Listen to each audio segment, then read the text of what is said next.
How do you manage your treated in return?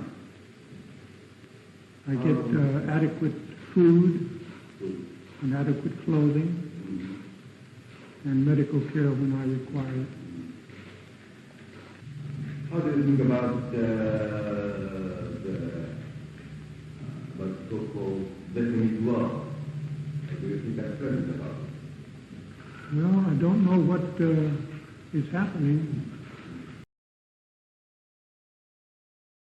How do you manage your treated in return? I get adequate care when I require it.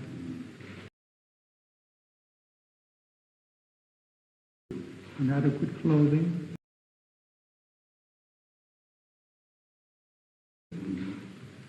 And medical care when I require it.